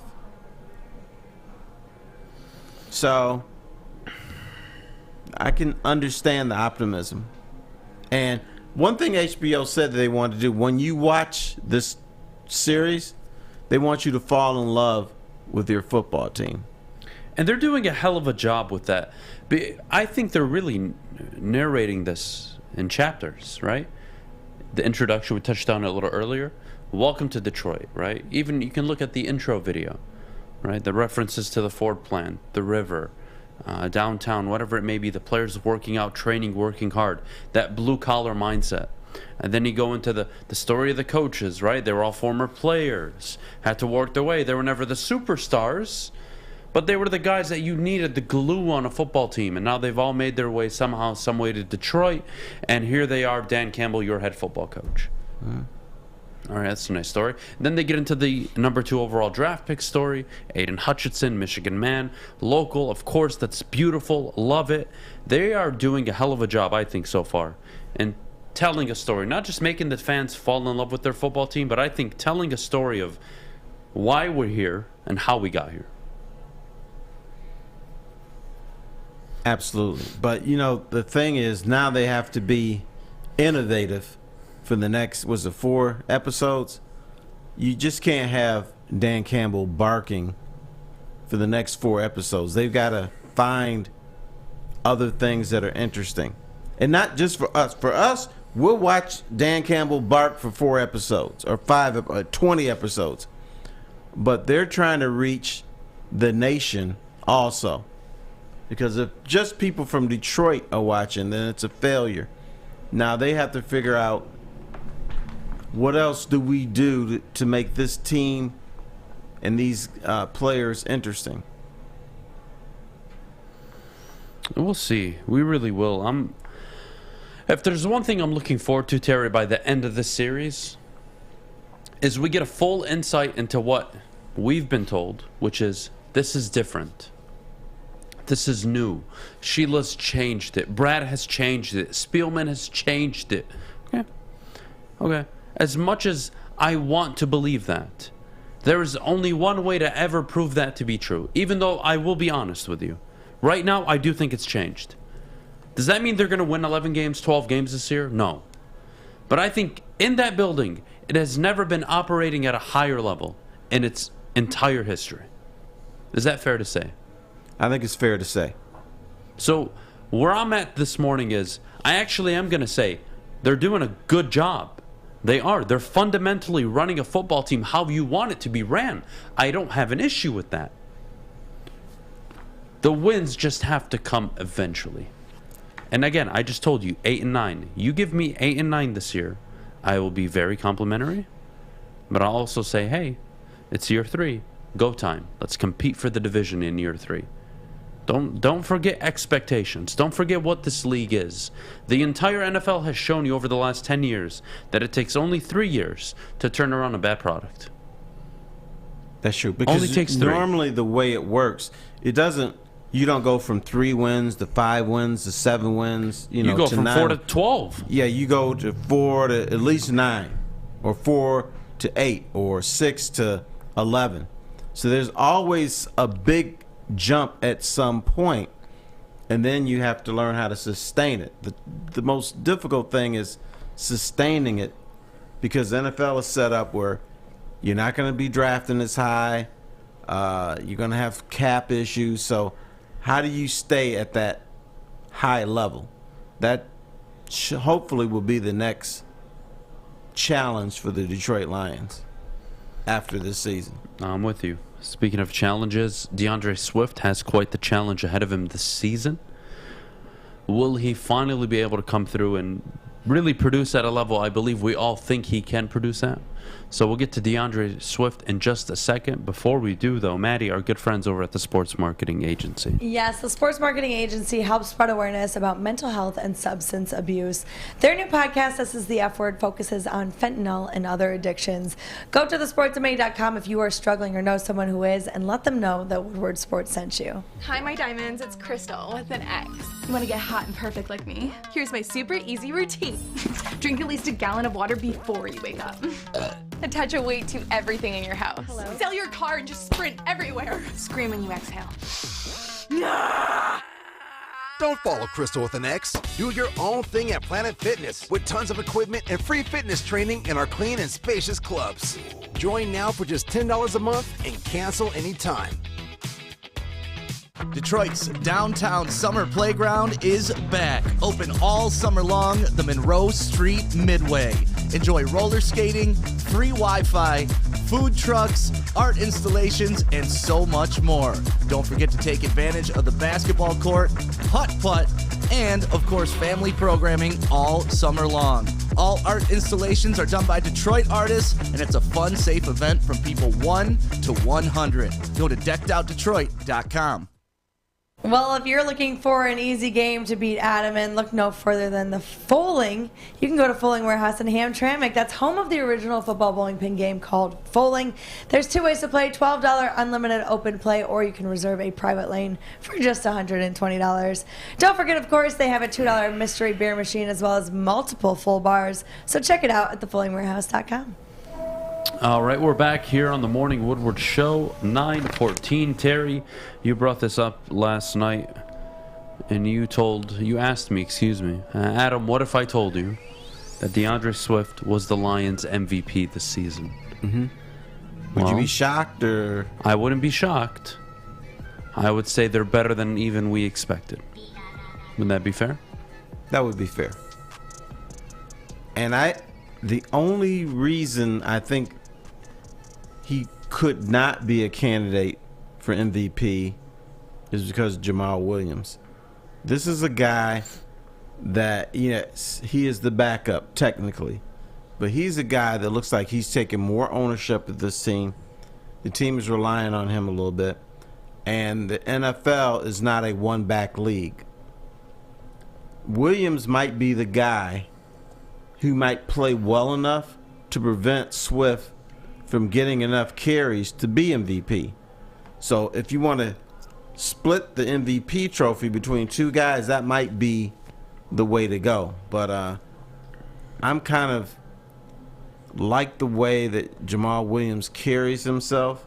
Yes, he's a clown. Yes, he likes to joke around, but he's passionate about this game. And I like to see that. He definitely is passionate. I think one of the things, Terry, we need to consider when you tell me, what if I told you DeAndre Swift was the Lions the Lions MVP this season? Well, that tells me the offensive line is what we think it is. DeAndre Swift is healthy, because for him to be the MVP, to have to play majority of those football games, 14, 15 games, and he would be one of the 3, 4, 5 best running backs in the NFL, and boy, that's nice to have. Not everything, but it's nice to have. And behind that offensive line, with those weapons on the outside and in the slot and at tight end, yeah, he's going to do damage. He's going to do a lot of damage, and that would make me more confident in the 6.5 over-under. I would smash the over. I've already done it before. You tell me he's the Lions MVP this season and he plays 14, 15 games, the Lions are winning 7, 8 games. For sure. No doubts. No doubts. No, yeah, they'll definitely do that. And Swift is a very talented guy, and I don't think a lot of people realize that because of the fact that he hasn't played that much. But when he's on the field and he's healthy, he's dangerous. I noticed in watching some film of him at Georgia that he's fast, but he's got that when he's in the open field, like, I'm here, now I'm over here, and you're like, oh shoot, I missed him, couldn't get him. And he's a dynamic guy, but he's got to be on the field. That's with any running back. He's got to be on the field. That's wild to me. You know, Terry, one of the things I like to imagine sometimes is what value do I get from you playing at your peak, right? Typically from a pass rusher, it's pressure, sacks, right? Right. With a running back, it's interesting, especially DeAndre Swift, because in today's NFL, you've seen explosive backs last year like a Najee Harris and Austin Eckler. Those are teams that missed out on the playoffs, Chargers, Steelers, right? Those are teams that fell just short of their goals on the season. The running back, although it is nice to have, is not the end-all, be-all. So, you know, if I'm honest, Terry, what if I told you Jared Goff was the MVP of this team this season?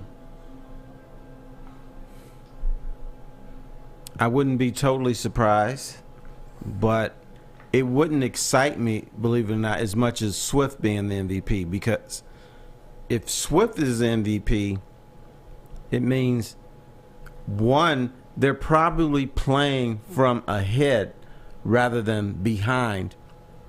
I think there's Jared Goff, if he's an MVP, yes, they could still win 8 or 9 games, but it would tell me that they're trailing in a majority of games, and they may or may not recover from that.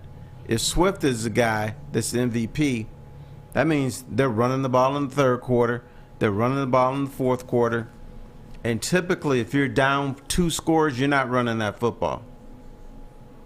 So I'd be a lot more excited if Swift ended up being the MVP of the Detroit Lions than Jared Goff. Fair enough. Now, it'd be good for Jared Goff because it means, hey guys, I know you're talking about me being a bridge quarterback, but hey, maybe I can stay here for a while. Maybe I'm not a bridge quarterback, so that'd be great for him. Not sure if that would be great for the Detroit Lions franchise. Well, you brought up earlier Aidan Hutchinson, the Billie Jean dance, but kind of walk me through why Aidan Hutchinson doing the dance was not only huge for him, but for the team. And I know you brought up Joey Harrington as an example earlier. Mm-hmm. You saw guys who were excited about a guy who's a rookie. you saw guys excited about a guy who's not only a rookie, but at some point we think is going to be team captain. Now, is he going to be a team captain that's enthusiastically embraced by players, or one that they reluctantly accept as team captain? I just think the whole Billie Jean thing, even though he's not a great entertainer, once they got into it, that showed me that they are behind Aidan Hutchinson, at least to this point. And he needed that. He needed to see his teammates rally around him and screaming his name. Even though he didn't give a great performance, it was good enough for them to say, you know what? This guy's got guts. I like what he did. This is my guy. This is not just my teammate. This is my guy. And there's a difference. That's what I saw last night. Every rookie needs confidence. And when you're a guy with high expectations and people are looking at you like, all right, Aidan, $23 million signing bonus, second overall pick in the NFL draft. All right, bro. Michigan man. All right, what do you got? When you allow yourself to just be innocent in a certain team environment for just a moment, just allow yourself to be made fun of. That goes such a long way in any team environment.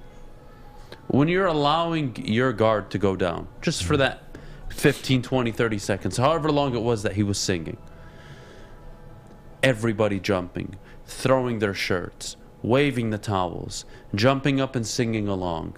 That's the team camaraderie moments you don't remember right now.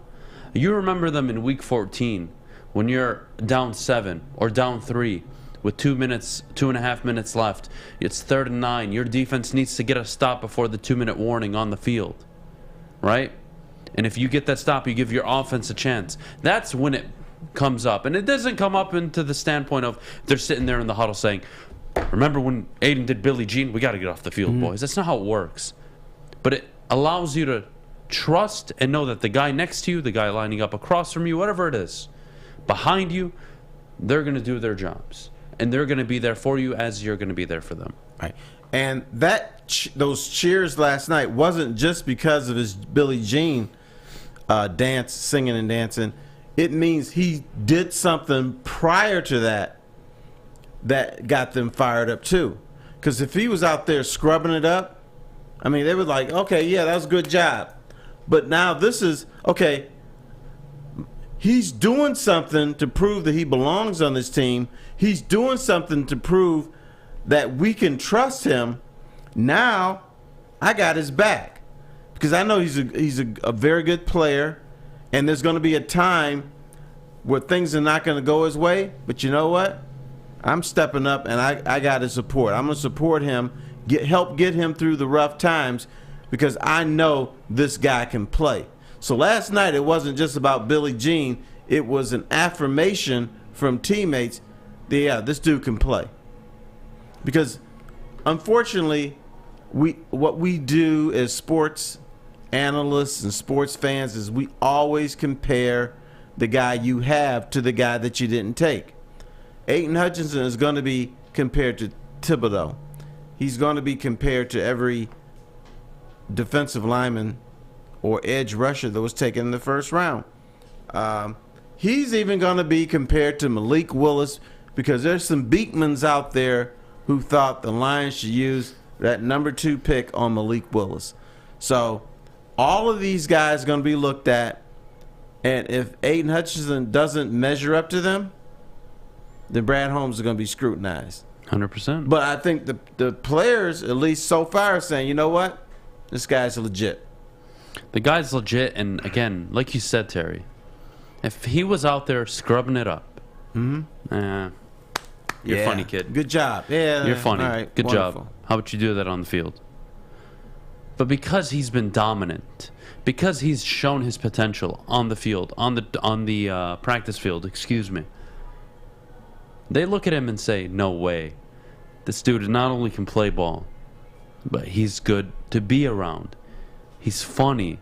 And like, we can have that bro moment where it's like, you know, you see that a lot, and I don't mean to compare them, but in theory, if you look at the player that Aaron Donald is, that T.J. Watt is, even J.J. Watt back in his day, you look at some of those guys on the field, you do not want to play against them. You want to play with them, right? Correct. Off the field, great to be around. Great men. Good families. They'll teach you the game, have a conversation with you, have a good time with you. You have that potentially in Aidan Hutchinson. It's a win-win situation. You know what might be fun? What's that? It might be fun if someone took a camera and just focused on Aidan Hutchinson and Penei Sewell. 50, 40, or 50 snaps between those two. How is that going? What does it look like? What's the effort like? What's the compete level like between these two guys? Because both of them, number one picks, both of them are guys that if the Lions are going to do something, both of them are going to have to produce. So I'd be interested, and maybe only the geeks will be interested in that, but I would love to see how this going every day, focus on these two guys going at each other. Because they're both young, they're both talented, and they're both must be the future of the Lions if this thing is to work out. What did you make of Penei Sewell's comments on Aidan Hutchinson, where he was talking about the move he made? Did you catch that? Yeah, I did. I thought it was good to hear. Yeah, that was a thing of respect. And not only respect, but yeah, that this guy is legit. Because when you're a rookie, I don't care who you are, you got to prove to veterans. And Penei Sewell, I don't view him as a veteran because it's just his second season, but the guy screaming in that video, many of them were veterans or vets. So he is convincing people that, yeah, I belong here. Not only belong here, but I'm going to be great. I'm feeling good about it, Terry. Feeling good. Feeling good about Michigan State's recruiting at the moment. Tom Izzo, what the hell's going on? 2 4-stars, Terry, and a 5-star commit. What the hell's going on in Michigan State? I can't wait to discuss it with you. But before I do, Terry, I got to tell you where you need to get a haircut if you have a good set of hair like me and not like Terry. And that's at Lady Jane's. Haircuts are men. That's okay. I love Terry. No, you'd have to go to the shoe polish place to get my hair cut.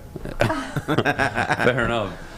Lady Jane's open 10 to 8, 7 days a week. Walk in anytime, no appointment necessary. Their awesome stylists will take care of you like they take care of me. Lady Jane's Haircuts for Men. It's wicked awesome. The sports marketing agency would not be who we are without great community partners like Higuera Health and Carol Zaniga. It's an awesome opportunity to partner with your organization. Higuera Health is a comprehensive behavioral health organization. We serve children through older adults with mental health, substance use, and developmental disabilities across Western Wayne counties, and really excited to now be in downriver communities as well. Give us a call at 734-458-4601. You don't have to go to the beach, man. You don't have to get your butt crack full of sand. You just need a little chili peppers, man, to get that glowing beach chili peppers tan. Woo! With 26 locations in the Metro Detroit area and more coming, Chili Peppers Tanning is where you'll find the cleanest salons in the D. Join the Pepper Club for the best deals on unlimited tanning. Head to chilipepperstanning.com. You just need a little chili peppers, man.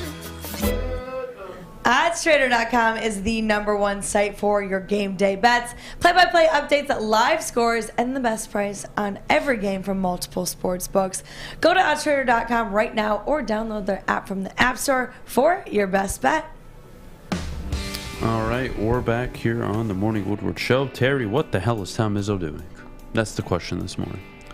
I'm wondering if Tom Izzo's taking advantage of the fact that Mike Krzyzewski is retired. Because when I casually look at top recruits and I see considered Duke and considered Michigan State, 99% of the time they're going to Duke.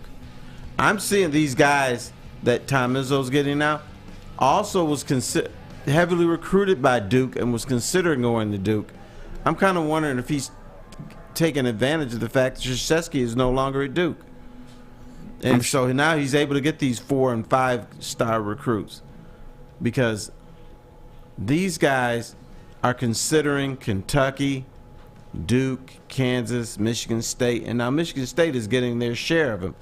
Michigan State, for the most part in basketball, even though it's been a national power, a Big Ten title, for the most part, they get their guys from Michigan, Indiana, Illinois. It's kind of a regional power that's turned into a national power. Now dudes from around the country are saying, yep, not only am I going to consider Michigan State, not only am I going to visit Michigan State, but damn it, I'm going there.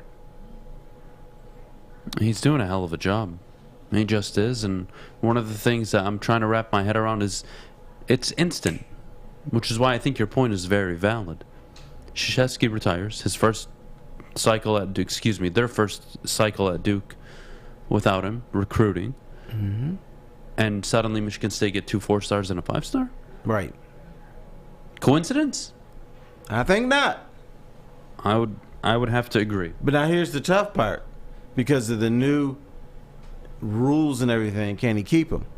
Yeah. Yeah, Michigan State is they're very progressive in terms of NIL. They're not Texas A&M, but they know what they're doing. I know, but Tom Izzo's a guy that will get in your ass. Yeah. And he doesn't care about pampering his players. He tells them that. Everybody can't take that. For instance, everybody couldn't play for Bob Knight. Isaiah Thomas could, but a lot of dudes like, you know what? I'm not even going to consider Indiana because this guy is such a jerk. Tom Izzo, there are guys that can't play for him. And, I'm not going to say it's all because of maybe a lack of character, but everybody can't take that tough love. The coaching part is part of it, but I would say more so with the NIL. I mean, you even saw Mel Tucker and Tom Izzo make an appearance. I believe, what were they counting down? Start your engines over the... I don't know. They were at some race, and they were there together. I thought that was, like, very relevant. The race at MIS. There you go. The NASCAR one in Michigan. So, yeah. You have these two guys. Mel Tucker, obviously a very, very, very popular figure in town right now. But, Terry, yeah, look, is it a coincidence? I would agree with you and say no. I'm glad Michigan State's recruiting at this level. I believe they have the 3rd-ranked class in the country. Watch out. Tom Izzo may still have a few more years of runway. Maybe even longer than that. And here's why I like to see this happening. I can't tell you how many times that when Tom Izzo has an issue with a player, he's out of touch. Good player's not going to come there. Tom Izzo is a dinosaur, and he needs to get out of the game. This shows that he can still attract top recruits, that he can have a top-notch program, and he's not done. And he's reaching that age where recruiters are trying to say, well, he's old, he's only got 2 years left, and he's not really, his heart isn't in it like it used to be. And I think he's showing you that that's not the case. My heart's still in it. I'm going to recruit hard. I'm still going to coach them hard. Now, if they can't take it, hey, that's not on me. That's just the way I am. I'm not going to change for these guys. Fair enough. Fair enough, Terry. Are you bummed that ESPN has bowed out of the Big Ten television rights for basketball and football?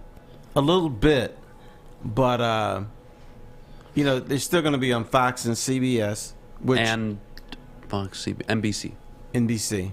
So those, to me, are the major networks. The only thing that bums me out a little bit is I love College Game Day, and so it appears. And I don't know how ESPN does it. It appears we won't see College Game Day at Michigan or Michigan State or Ohio State or Penn State again. That's done. Maybe CBS or NBC will have its own version of it, but it just won't be the same.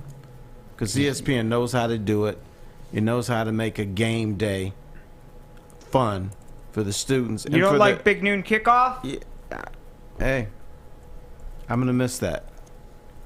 But other than that, it seems to me that ESPN has had some financial troubles. They've had to lay off people. That if the bidding goes to a certain amount, we got to buy out. We can't do that because the SEC rights were $260 million, and the Big Ten, I think ESPN would have had to pay between $360 to $380 million a year. That's $120 million extra. So we'll still get game year. day this year, Terry, but it just won't be for Michigan and Michigan State unless you'll get it, but I like having it at local schools. Well, I think the only local one that's going to come up is Ohio State, technically Ohio State and Notre Dame local, right? But it's not a Big Ten matchup. So you're going to get Ohio State and Notre Dame.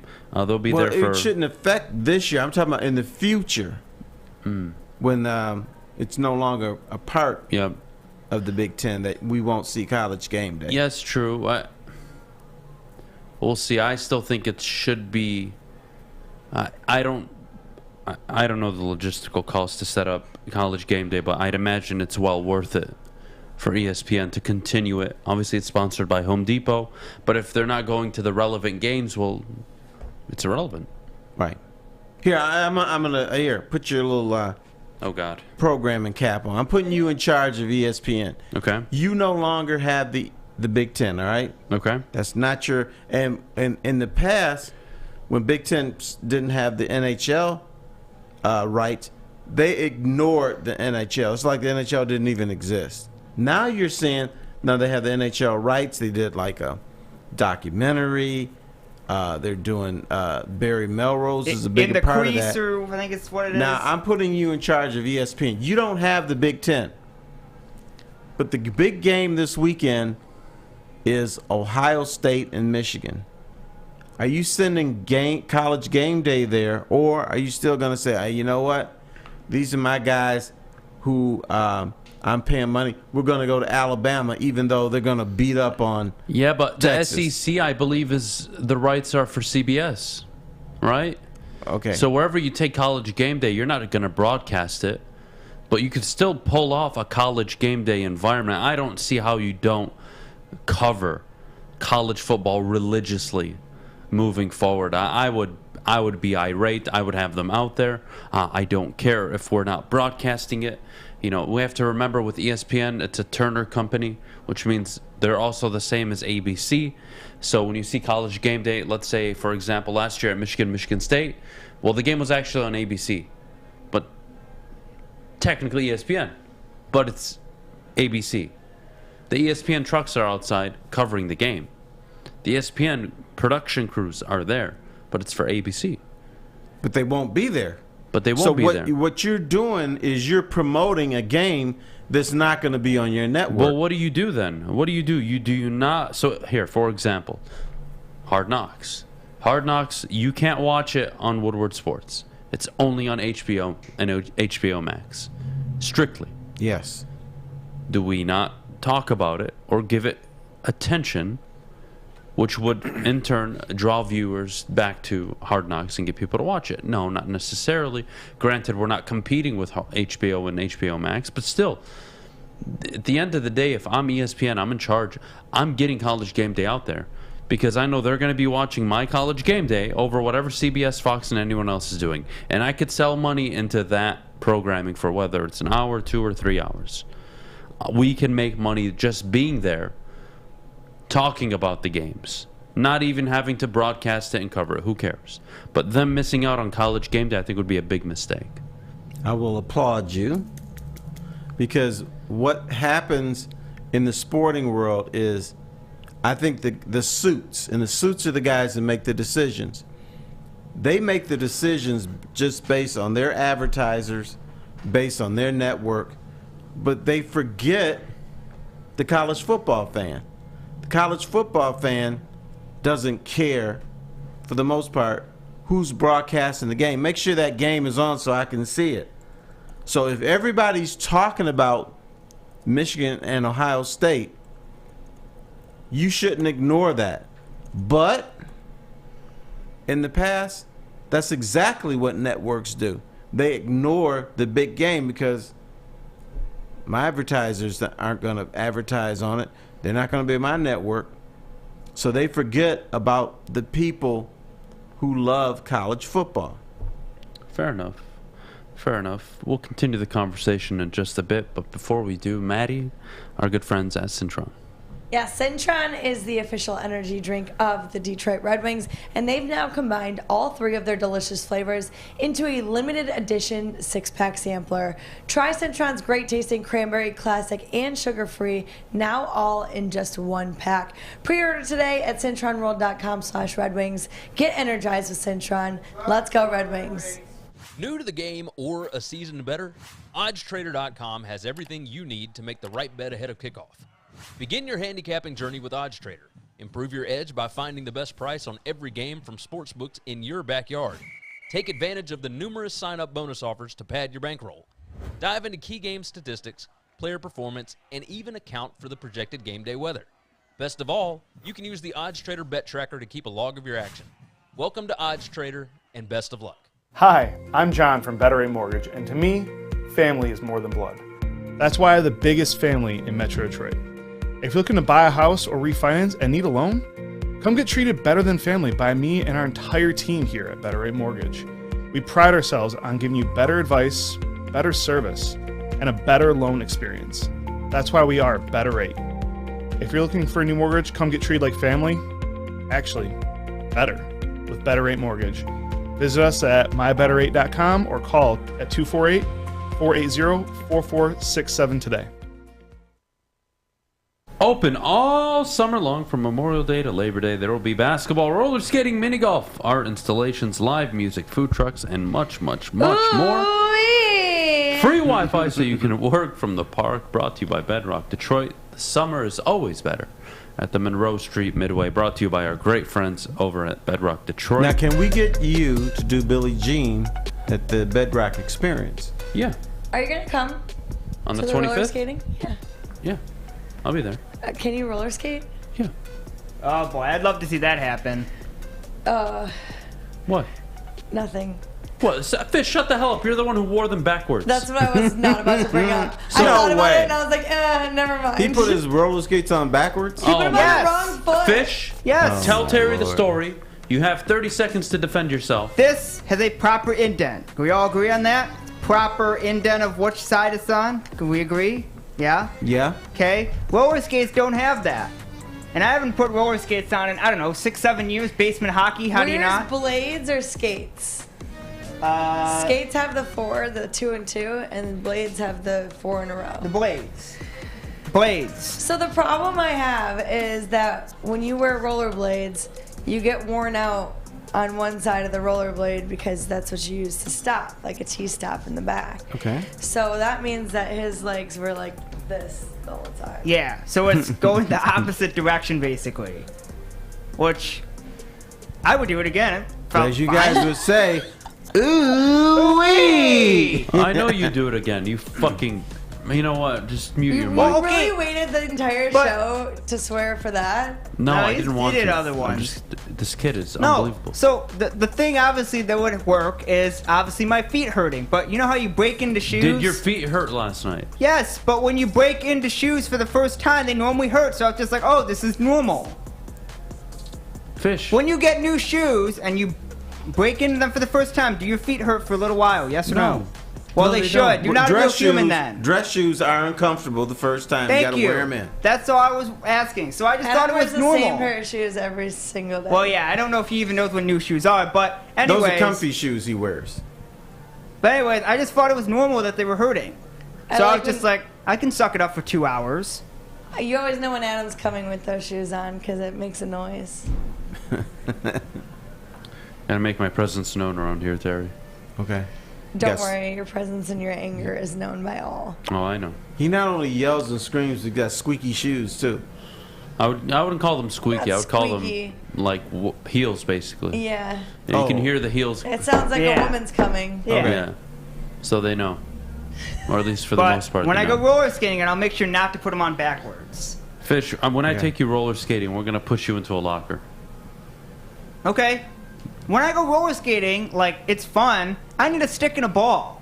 Like, I can't just be racing around in circles. I need, like, something to do. I need to race someone. Like, it was cool, like, listening to the music and going around, but I need something to do. I need a ball, a stick, or race someone. Like, it's Have you just ever been boring to open going... skate? Like on ice? It's the same thing. You just skate in circles. Well, yeah, but it's boring after a while. You can't do it for more than, like, 2 hours. That's just too many people there. Well, that too. But I need something to do. Like, cool, we're going skating. Next, like, I need a ball or a stick or someone to Why don't you just fall push on the me ground or or something, and maybe a pretty lady will help you up. Well, I fell twice. No pretty lady helped me up. Yeah. They're all like, look at this idiot on the ground, ha ha ha. And then they raced away. Well, you got to fall and say, oh, my leg is killing me. Baby, can you help me up? Well, my feet were killing me, but I just thought it was Fish, normal. how many girls did you pick up that night? 0. You Why? know the Why? Yeah. I just didn't pick up any girls. Did you at least try? No. Well, I that's was why, out you there to help. jackass. Well, I was When out. are you going to put yourself out there? I was out roller skating. That's putting me Yes, out there. that's where you get laid. At the club, at the roller rink, wherever it may be. You get laid at the roller rink? No, 100%. You've Good for never you. picked up a dude? I know because I've never been to a roller rink. You never been to a roller Well, that's rink? surprising. Not since I was like 12 years old. Oh, okay. Do you know what a roller rink even is? Yeah. Okay. I'm the one talking Good. about it, jackass. We're Well, going to a roller but rink we- on the 25th We are. at Midway. Yes, Bedrock Detroit. And Fish, you're not invited. Oh, everyone's invited. And then if Fish Then can't come, I guess I can't be no asked to one run. should I come. guess I can't be asked to run audio then if I'm not invited. So there's your Fish, you're calling. one of a kind, dude. You really are. Jesus Christ. Maddie, what are you doing today? Any plans? Thanks for asking me. I actually do have plans. I have dinner plans with one of my old friends from my last job. Hey. Good for All you. Yeah. Fish, since I offended you, what do you have planned for today? We have the UEFA Super Cup. Who's we? You. Okay, me. You're a soccer Okay. person though. Me or I am watching the UEFA Super Cup. Real Madrid and Frankfurt. So I mean, Real Madrid's gonna win, but that should be a good game. New Zealand plays cricket today. I'll be watching that. They're out in the Caribbeans, so that's exciting. There's baseball, and yeah, fun stuff. Who do you play today? That's a good question. You don't even know? I haven't checked who we're playing yet. No. So what you're saying is we're going to have Smoking Adam 2 days in a row. Oh yeah, but tomorrow's going to be worse if we sweep this team. So we're actually we're the 4 seed right now. And we're playing the 2 seed. Is today playoffs? It's a 16 team league. Okay. And it's Didn't you say actually a some of foreign the, game. Didn't you say some of the teams quit? We're playing a team called the Dream Team. They Oh. have a 1 game better record than us. They're up a game. If we sweep them, we jump into the top 2, I think. So Terry, what it's are you a doing big night today? tonight. I am, after this show, I'm going to get my little goatee trimmed. Oh. Hey. And then I'm going to smoke a pork butt. Oh. A what? A pork butt. Oh. That's where you make your pulled pork. You ever make burnt ends? Is that what they're called? I have not made them. But I have smoked a beef brisket, but you gotta smoke it a long time, like 16 hours or something to get burnt ends, and then I think you put them in a pan. And I've never tried that, so maybe There's I'll no do time it like before the summer. present, Terry. That is correct. I can't do it now, but maybe this summer I'll do that. Summer's over. It's fall. It's not fall. I declared it. It's got is it Labor Day? The Mikey, what are you doing, official? babe? I am recording an episode with Jeff after Hell this, yeah. and then Hey, I am, the Jeff and gonna Gentry go golfing show. and Well, get just outta know here. while you're golfing, Maddie will be cheating on you with another man and probably damn be This taking man him is home. married with children. That His kids doesn't are the stop you cutest before, things ever. so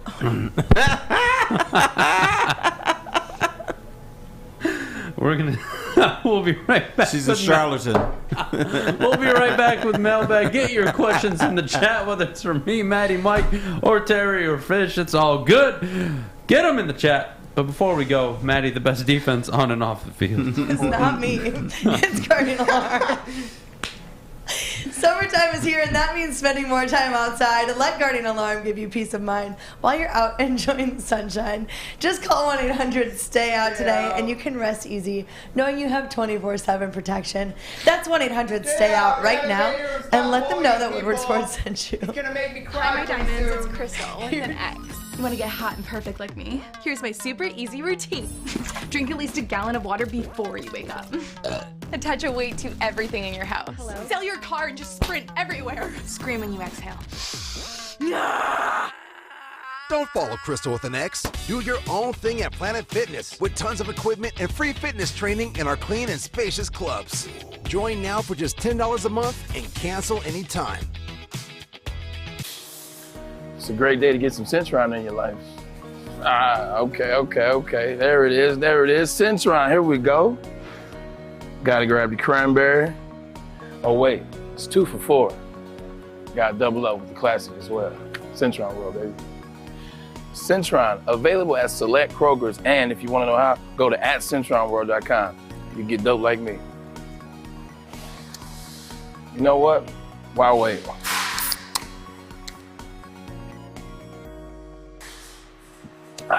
Great taste, guaranteed.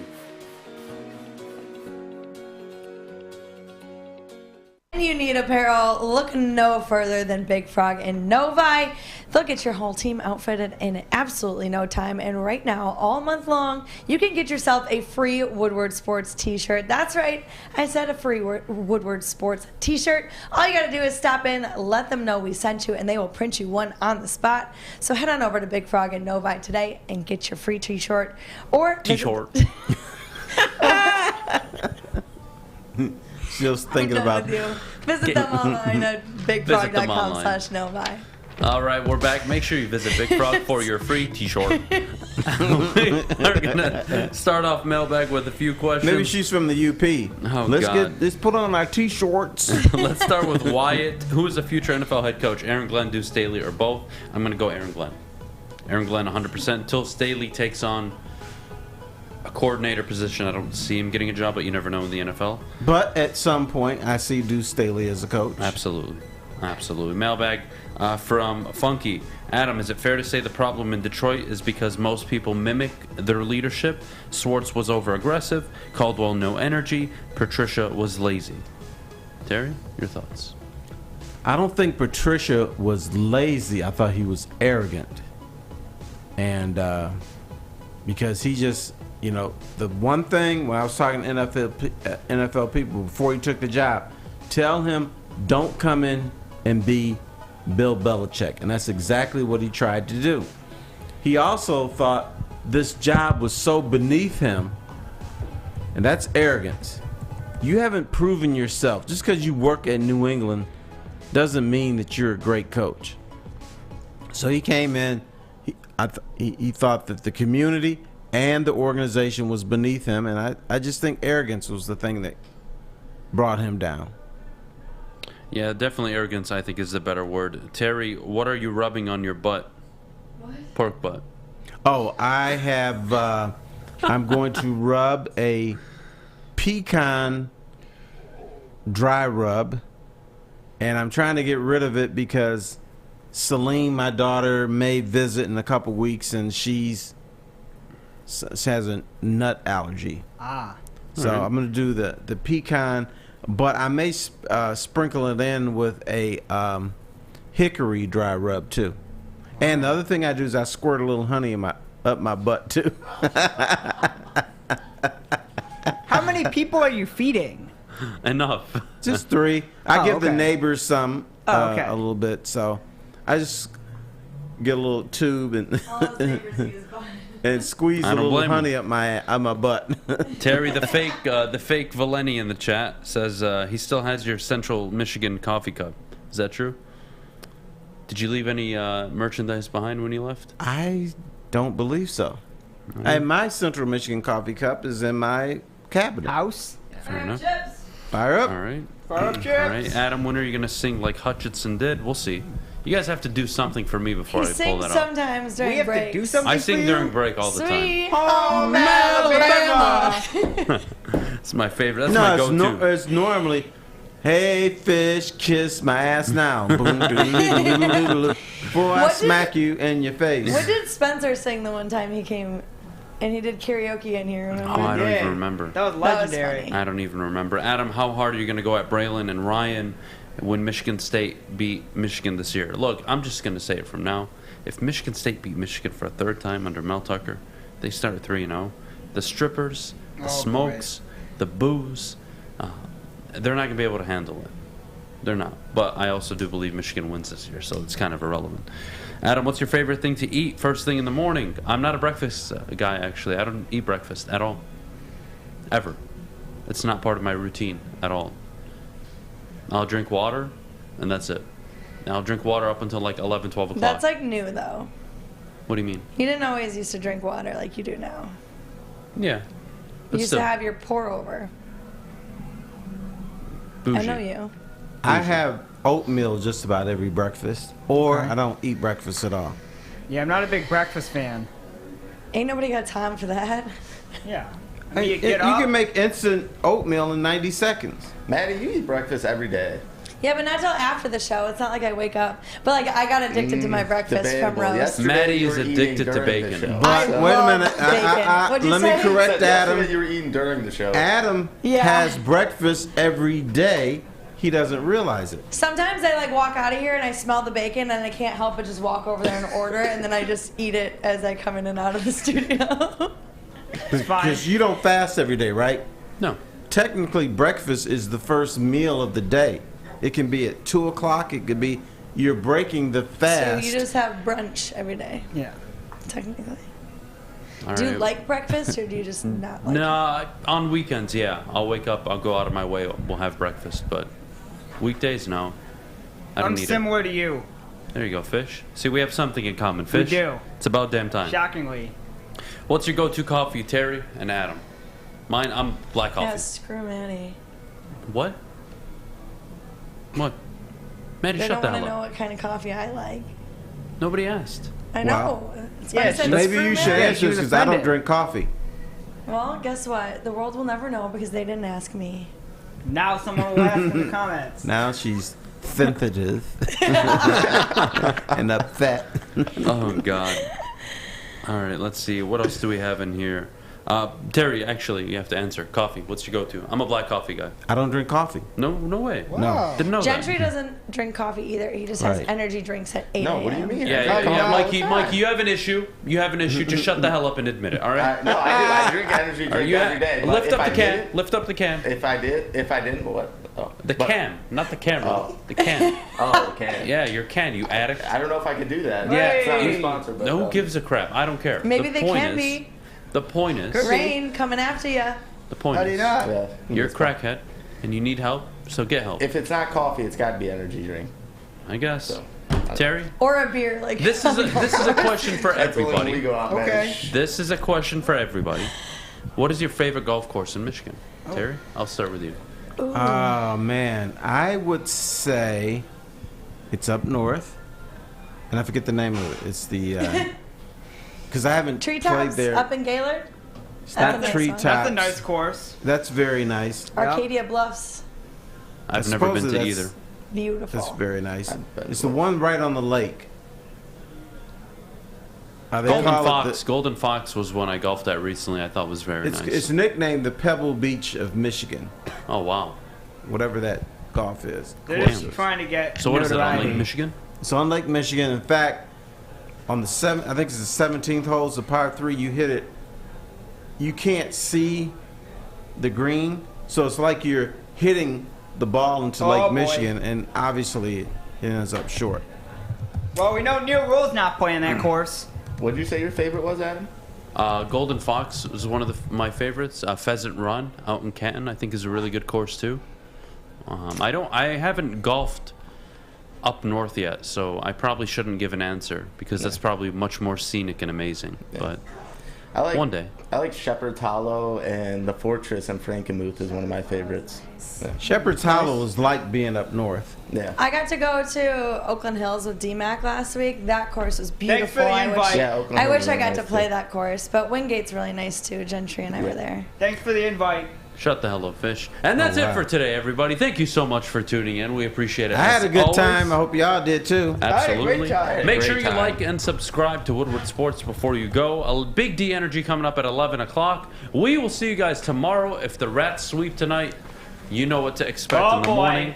I can't wait. Hell, I might bring smokes for all of you. It's going to be a good time. You stole mine anyways. I think I'm going to bring a hookah for everybody tomorrow. Yeah, you were smoking Maddie's too. cigars. Yeah.